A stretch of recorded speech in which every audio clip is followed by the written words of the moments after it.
Eh!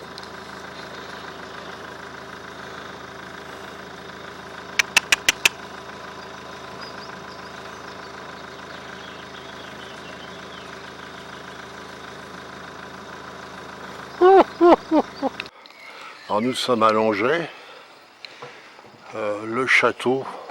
Dans un donjon, on le voit toujours, il n'est pas tout cassé.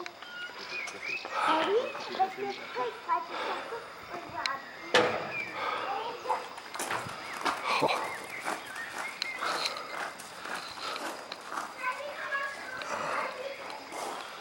En plus des tableaux, des statues, du mobilier d'église aussi qui existait, il y a toujours ce plafond. Un plafond hispano-mauresque qui symbolise l'art mudéjar. L'art mudéjar se caractérise par le mariage de deux cultures, la culture mauresque et la culture chrétienne. Vous le savez, pendant plus de 8 siècles, l'Espagne a été occupée par les Maures. Et suite à la reconquête de la péninsule ibérique par les chrétiens, certains artisans maures ont pu continuer à pratiquer leur art en Espagne, mais uniquement pour le compte de patrons chrétiens. Et c'est ce qui a donné ce syncrétisme culturel, ce mélange donc de deux cultures. À cause de ça, d'ailleurs, on ne peut pas les rater. À chaque coin du plafond, vous avez des coquilles Saint-Jacques de Compostelle. Rien d'autre. Juste en dessous, une corde, comme ici, qui fait tout le tour de la pièce et qui symbolise la corde de l'ordre des franciscains. Donc deux éléments qui font bien sûr partie de la culture chrétienne. Et à l'opposé, vous avez le dessin des étoiles, la forme des alcôves, et aussi par exemple tout le décor végétal du plafond. Eh bien ce sont des éléments qui font bien sûr partie de la culture mauresque. Donc à l'origine, ce plafond se trouve en Espagne, dans un palais du XVe siècle. Un palais qui existe toujours aujourd'hui, se trouve à côté de Tolède, dans une petite ville qui s'appelle Maqueda de Tolède. Ce palais a 4 tours, et dans chacune de ces tours autrefois, un plafond similaire. Au début du XXe siècle, le palais a été démantelé. On l'a complètement vidé, et on a vendu tout ce qu'on avait trouvé à l'intérieur. Et c'est ainsi que les 4 plafonds du palais ont été vendus aux enchères, en 1000 morceaux, dans les rues de Tolède. Et c'est de cette façon que Joachim s'est rendu acquéreur de celui-ci. Quand il l'a ramené à Villandry, ce plafond était constitué de plus de 3600 morceaux de bois polychrome. C'est que du bois.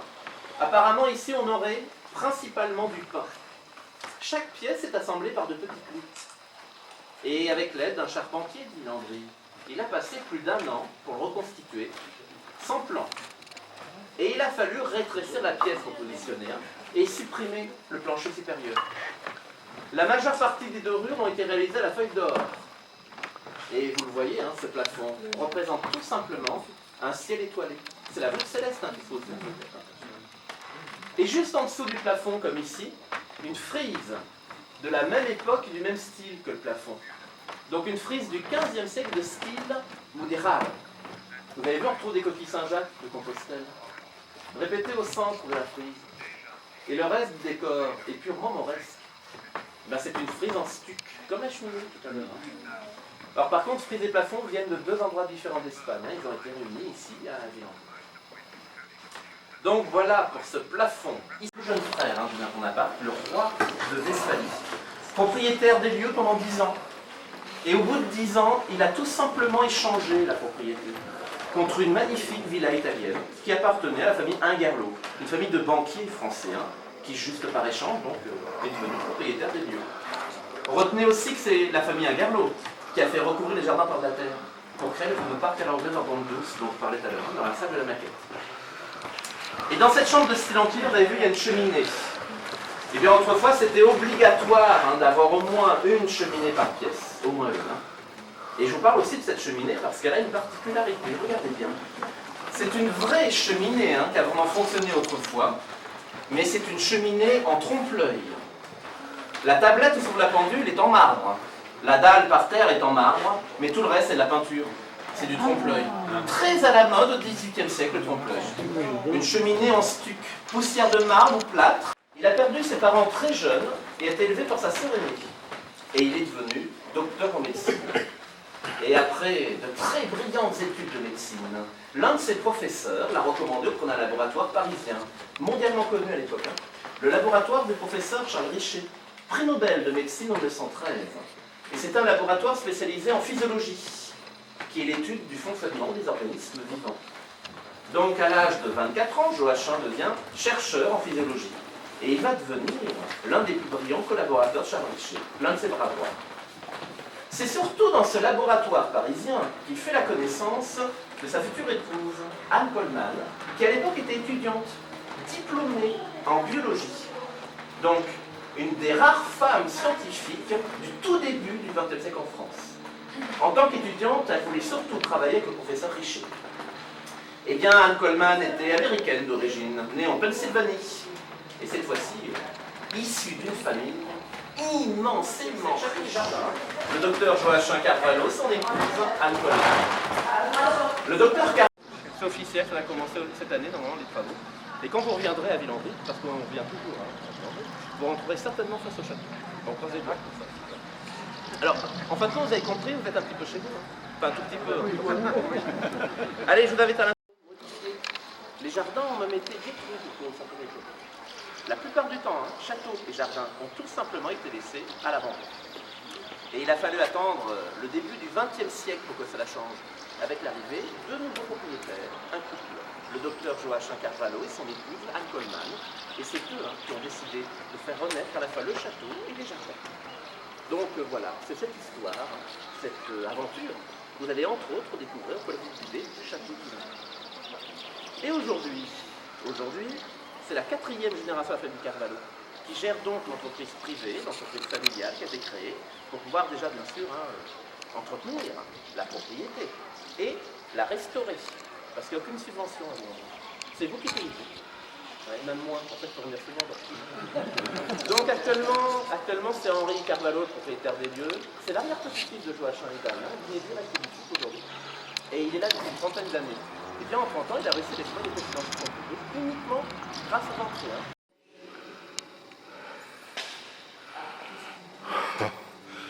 Le réfectoire.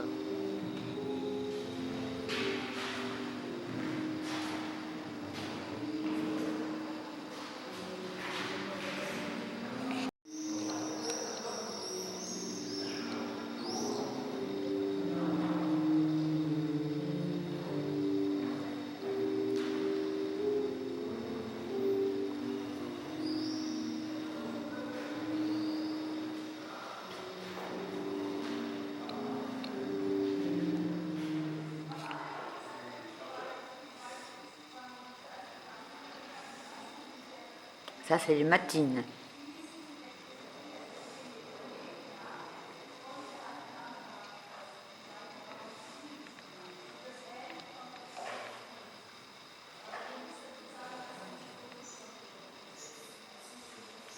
Prime, c'est le midi.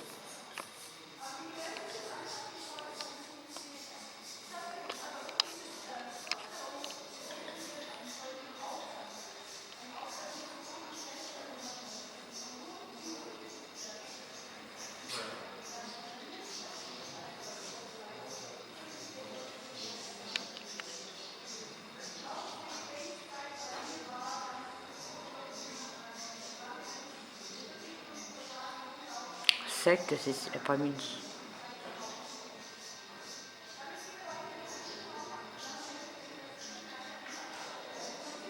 C'est le repas. Non, c'est le soir. Les vêpres, l'après-midi aussi.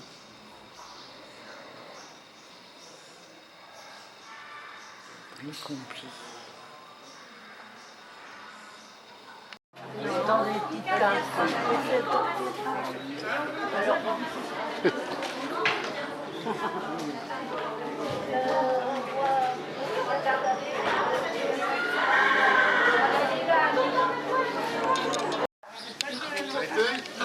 Oui, je crois. Je crois. Ça devrait aller. Oui. Il y a un moment donné, il a secoué sec là. Oui, oui. Voilà. Ah oui, on est toujours dessus.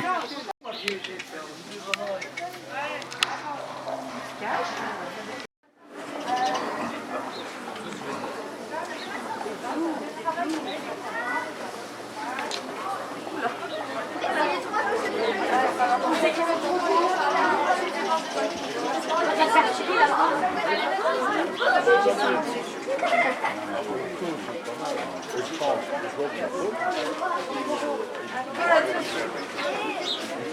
Ah, il a dit merci, ouais.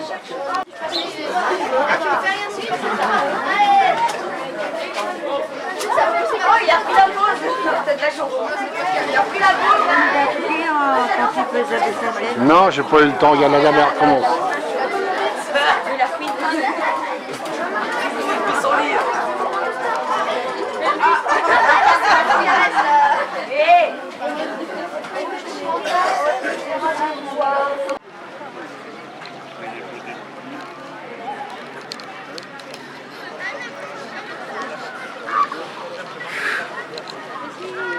The presentation is going to start within a few minutes. Thank you.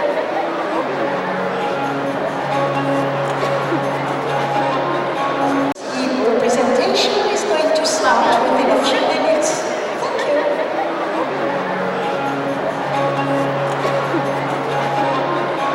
Encore un coup.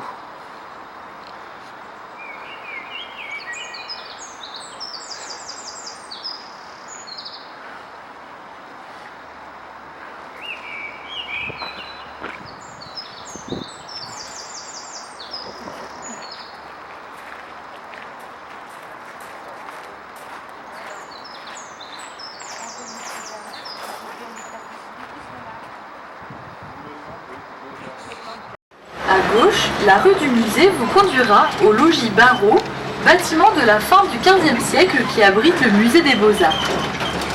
Toujours à gauche, derrière le portail gothique, vous apercevez l'abbatiale Toussaint. Ruiné au XIXe siècle par la chute de ses voûtes, le lieu est réhabilité au début des années 1980 par Pierre Prunet pour réaliser la galerie David d'Angers. Un audacieux toit de verre repose sur les murs de l'ancienne église abbatiale, ce qui lui donne une étonnante clarté. David d'Angers réalise de nombreux bustes, médaillons et statues monumentales au XIXe siècle, et il envoie les originaux en plâtre de ses œuvres à sa ville natale, Angers. Dans les jardins attenants, vous pourrez profiter de l'intimité du cloître qui jouxte la bibliothèque municipale. C'est dans ces anciens jardins fruitiers qu'une nouvelle poire succulente est créée, la doyennée du comice, en 1849.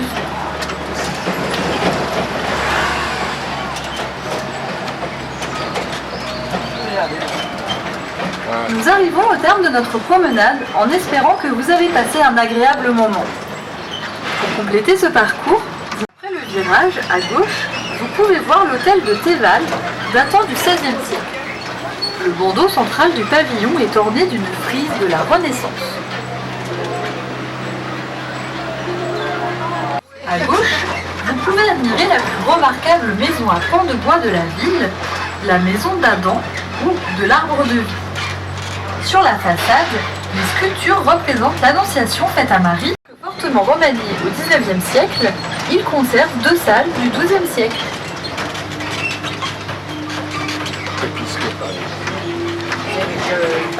À droite, derrière les maisons, se trouve le rempart gallo-romain. Et vous pouvez voir une tour dite la tour Villemont, vestige du rempart. La cathédrale domine le paysage. Les flèches sont différentes et culminent à plus de 70 mètres. Entre les flèches, un lanternon construit à la Renaissance, au sommet duquel se dresse la croix Je d'Anjou, les ai pris tout à plus l'heure. connue aujourd'hui sous le nom de croix de Lorraine. Duc d'Anjou, de Bar et de Lorraine, et comte de Provence. Prince fastueux et mécène éclairé, il écrivit plusieurs ouvrages et construisit de très nombreux châteaux et manoirs en Anjou et en Provence.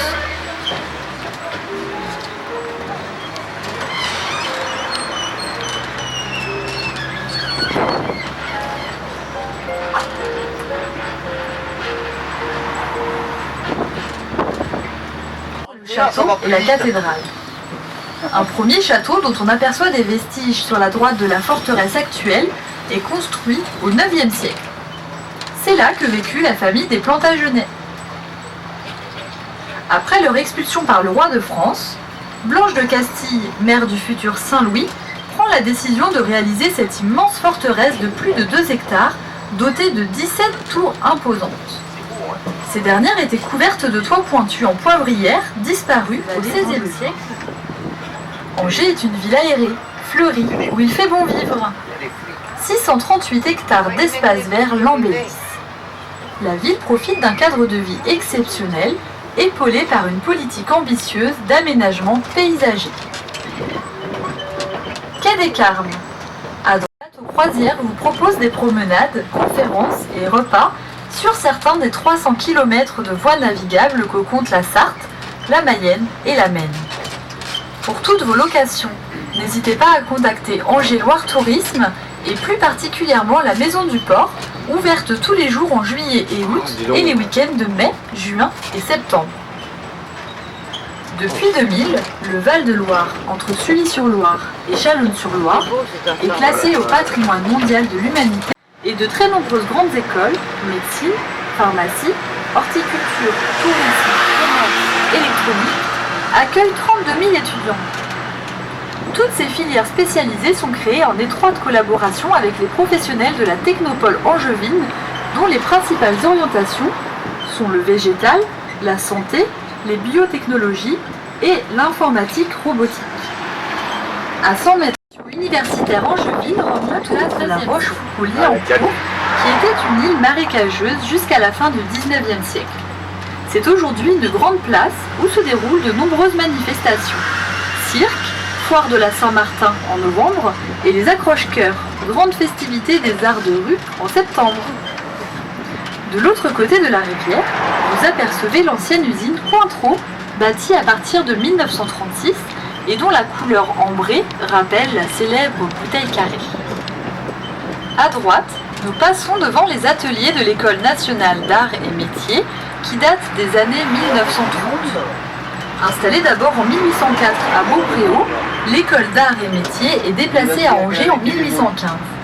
Aujourd'hui, l'ingénieur art et métiers, souvent surnommé Gadzart, dérivé de gars des arts, est un ingénieur généraliste de haute compétence technique, pragmatique et polyvalent.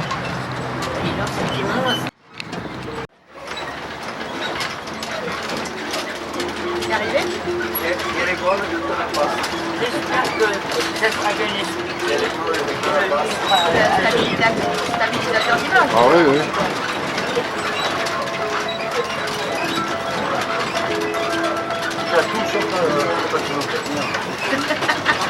Grenier Saint-Jean. Nous longeons à gauche la façade principale de ces greniers. Dessous, dans les caves, se déroulent les chapitres et les cérémonies d'intronisation de l'ordre des sacs à vin. Les chevaliers de l'ordre jouent un rôle d'ambassadeurs des vins d'Anjou et de Saumur. À gauche, après le virage, vous pouvez apercevoir la chapelle et les galeries du cloître de l'ancien hôpital Saint-Jean. Nous suivons à gauche le mur de clôture des jardins de cet ancien hôpital. L'hôpital Saint-Jean est fondé vers 1175 par Henri de Plantagenet, roi d'Angleterre et comte d'Anjou. Henri II aurait voulu expier sa responsabilité dans le meurtre de saint Thomas Becket, archevêque de Canterbury, et son ami d'enfance. C'est le plus ancien hôpital civil conservé en France. Il accueillait les malades pauvres de tout pays et de toute confession. On comptait jusqu'à 700 malades par jour. En 1865, le lieu est transformé en musée archéologique, dont il reste quelques vestiges dans les jardins et les galeries du cloître. Depuis 1968, la grande salle des malades abrite la tenture du Chant du Monde. Réponse contemporaine de Jean Lurçat à la tenture de l'Apocalypse présentée dans le château. Tissée à Aubusson de 1952 à 1968, la tenture se développe en 10 tapisseries exprimant la menace qui pèse sur la Terre et le message d'espoir qui libère l'humanité. À proximité se situe le musée de la tapisserie contemporaine, où sont exposées des collections de tapisseries du Moyen-Âge à nos jours, ainsi que des œuvres d'artistes contemporains.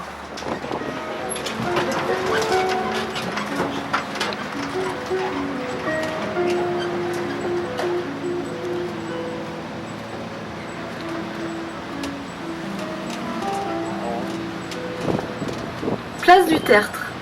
La place était jusqu'à la fin du XVIIIe siècle le cimetière de la paroisse de la Trinité.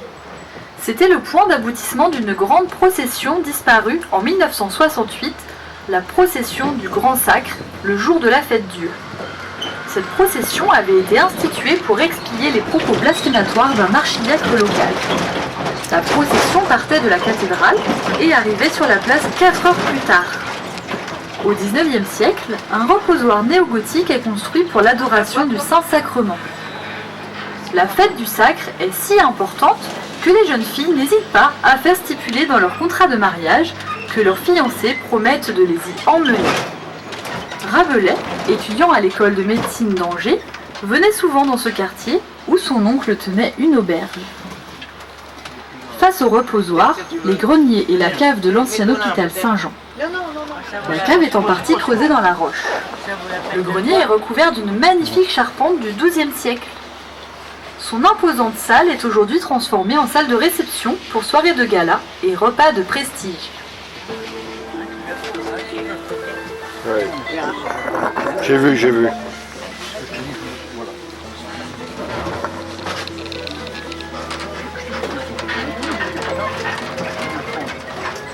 S'impose la façade sur rue d'un hôtel particulier du XVIIIe siècle, décoré d'un balcon central au motif de volutes s'enroulant autour d'une feuille centrale. Toujours à droite, une tourelle accroche l'œil pour marquer la noblesse de la demeure dont nous longeons la façade du XVIIe siècle. Couverte d'une charpente à impériale en forme de carène de vaisseau renversé, il s'agit de l'hôtel de Tinténiac ou Grandet de la Plesse.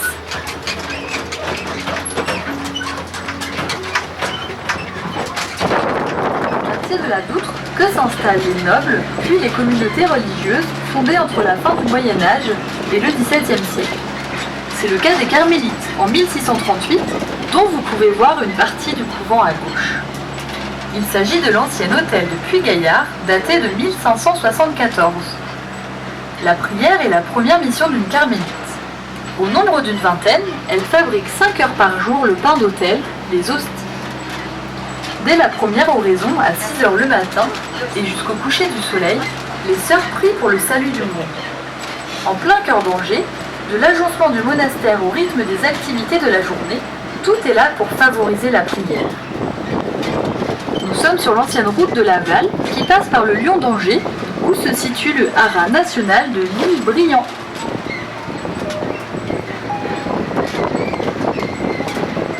Son côté pittoresque attire les étudiants. Nous sommes au croisement de la rue du Tambourin. Regardez à gauche, elle se termine par un escalier.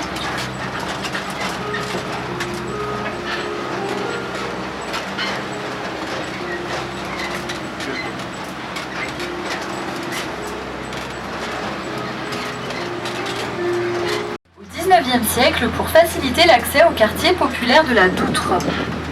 À gauche, l'hôtel des Pénitentes est construit entre 1475 et 1525 à la charnière de 2 périodes. À droite de l'hôtel, le gothique flamboyant et sur le corps de logis principal, le style de la Renaissance. À partir du XVIIe siècle, le lieu hébergea des femmes de mauvaise vie et des repentis volontaires qui souhaitaient quitter le monde. On appelait ces femmes des pénitentes, ce qui donna le nom à cet hôtel particulier. Aujourd'hui, les salles peuvent être louées pour l'organisation de congrès, séminaires, colloques. Si ce lieu d'exception vous tente, n'hésitez pas à contacter l'Office de tourisme d'Angers et son bureau des congrès et événements, organisateur de ce genre de paroissiale du quartier, l'église de la Trinité, où vous pourrez découvrir de belles voûtes gothiques angevines bombées. À gauche, des maisons à pans de bois de différentes époques, plus particulièrement la dernière, datée de 1582, décorée de motifs de la Renaissance. À droite, au fond de la place, se dresse l'église abbatiale Notre-Dame du Ronceret. De nombreuses expositions temporaires y sont organisées. À l'origine du développement du quartier. La partie basse du quartier était occupée par des métiers populaires, le plus souvent liés à l'eau. Tanneurs, savetiers, pêcheurs, teinturiers.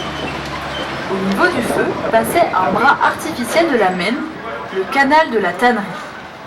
Un petit pont l'enjambait, et ainsi, le bas du quartier formait l'île de la Savate. Ce canal est comblé à partir de 1867.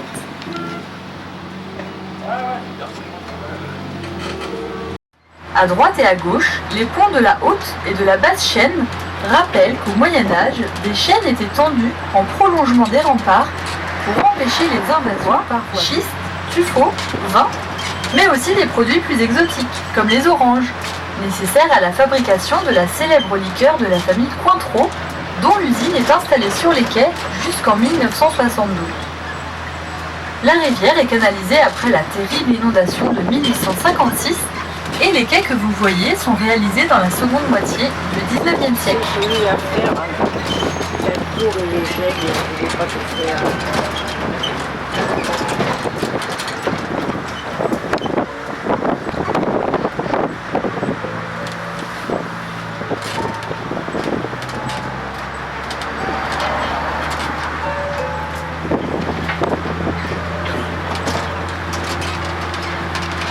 Pont de Verdun.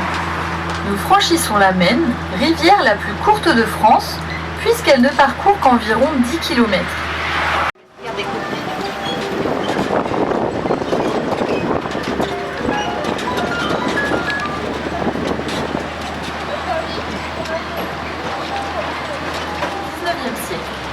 Elle honore la dynastie des comtes d'Anjou. L'un d'entre eux, Geoffroy Plantagenet, avait pour habitude de porter une branche de genêt à son chapeau, ce qui est à l'origine du nom de la famille. Au milieu du XIIe siècle, les Plantagenets sont comtes d'Anjou, du Maine et du Poitou, ducs de Normandie et d'Aquitaine et rois d'Angleterre. Jean Santerre perdit au profit du roi de France Philippe Auguste une partie des territoires de la famille et ne conserva que l'Angleterre et le duché de Guyenne, actuel Aquitaine.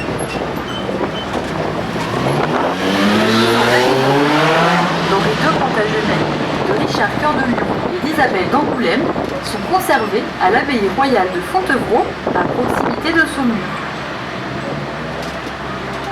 Vous pourrez découvrir des vitraux des 11e au 20e siècle Angers et un mobilier liturgique particulier à cause de ces murs de schiste et ces pans de serre d'orgue qui sont organisés tout au long de l'année. Au 19e siècle, riche trésor devient présentée dans une chapelle avec la construction d'immeubles de tuffeau, la cathédrale Saint-Maurice. Ces immeubles de l'actuelle construction est édifiée entre les années 1150 et 1970.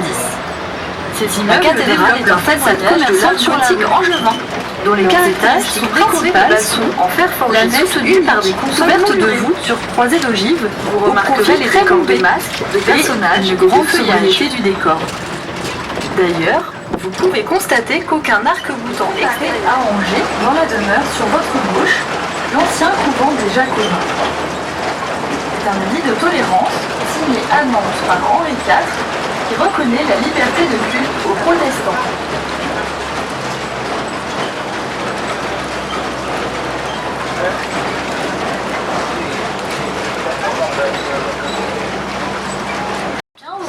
L'hôtel de la Haute Mule était la résidence en ville de l'abbaye de Fontevraud. Le quartier de la cité était protégé par un mur construit à partir du milieu du IIIe siècle, au moment des incursions barbares.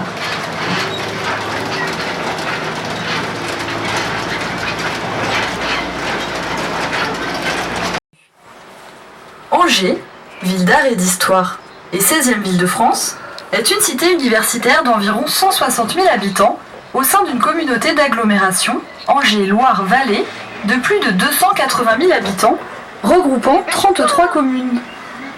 Lors du parcours, nous vous proposons de découvrir notre ville, riche d'un passé de plus de 2000 ans. La ville est fondée au carrefour de plusieurs rivières navigables, le Loire, la Sarthe et la Mayenne. Ces trois rivières forment la Maine qui se jette dans la Loire après avoir traversé Angers. Cette position stratégique est renforcée par la présence d'un promontoire rocheux culminant à plus de 30 mètres au-dessus du niveau de la Maine. Le site est successivement occupé par la peuplade gauloise des Andes, puis par les Romains. Au bord du promontoire rocheux se dresse le château-forteresse construit à la limite du bassin parisien, domaine des rois de France, et du massif armoricain, domaine breton. On distingue la pierre blanche de tuffeau, qui vient de l'est de l'Anjou, et le schiste noir d'Angers que l'on peut fendre pour obtenir l'ardoise. À l'intérieur de cette forteresse est présentée la célèbre tenture de l'Apocalypse, illustrant les visions de l'évangéliste Saint Jean.